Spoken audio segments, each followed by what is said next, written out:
नमस्कार, मी Gauri Suryavanshi. S Marathi news मध्ये आपलं स्वागत. वळूयाच्या बातमीपत्राकडे.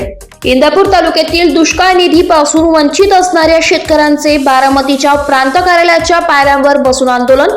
यामध्ये चूक कोणाची, शेतकऱ्यांची की प्रशासनाची, याचे उत्तर कोण देणार?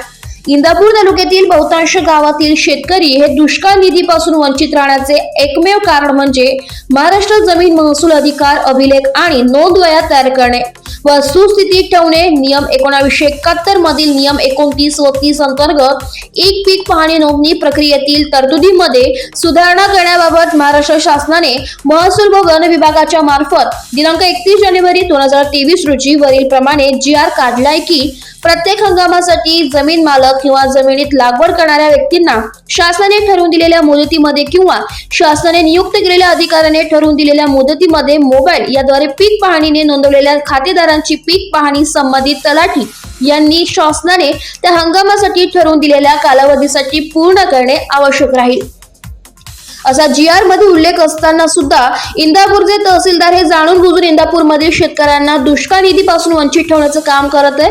कारण प्रत्येक शेतकरी हा मोबाईल ऍपद्वारे पीक नोंदणी करू शकत नाही, कारण तो एक तर अडाणी आहे किंवा त्याला मोबाईल चालवता येत नाही. म्हणून दुष्काळ निधीपासून वंचित असणाऱ्या न्याय मिळण्यासाठी दिनांक 16 पासून बारामती येथील प्रांत कार्यालयाच्या पायऱ्यांवरती शासनाचे लक्ष वेधण्यासाठी सदरील शेतकऱ्यांनी आंदोलन सुरू केलंय. त्यांची मागणी पुढील प्रमाणे आहे. शासनाने पीक पाहणीसाठीचा GR दिनांक 31 जानेवारी 2023 रोजी काढलाय. त्या GR मध्ये पान क्रमांक 3 मुद्दा क्रमांक 8 मध्ये स्पष्ट उल्लेख केला आहे की सदरी राहिलेल्या शेतकऱ्यांची पीक पाहणी नोंद ही संबंधित अधिकारी तसेच तलाठी यांनी करणे. पीक पाहणी नोंद झाली नसल्या कारणाने इंदापूर तालुक्यातील बहुतांश गावातील शेतकरी हे दुष्काळ निधीपासून वंचित राहिले. यासाठी जबाबदार असणाऱ्या तहसीलदार, सर्कल तलाठी यांच्यावरती गुन्हे दाखल करावेत. कारण महाराष्ट्र शासनाने काढलेल्या GR त्यांनी केराची टोपली दाखवण्याचं काम त्यांनी केलंय.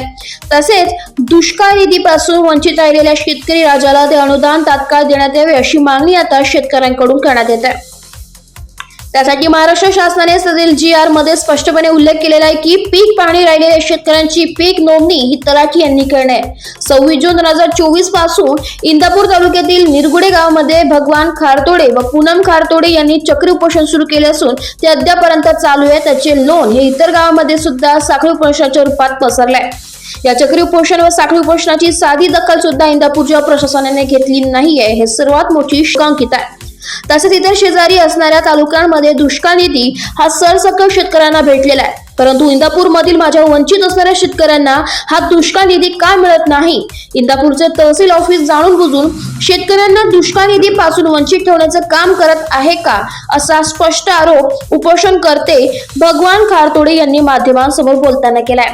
एस मराठी न्यूज साठी पुणे विभागीय संपादक संजय चांदगुडे, इंदापूर. अशाच ताज्या घडामोडी जाणून घेण्यासाठी आमच्या एस मराठी न्यूजला लाईक करा, शेअर करा, सबस्क्राईब करा आणि पाहत रहा एस मराठी न्यूज.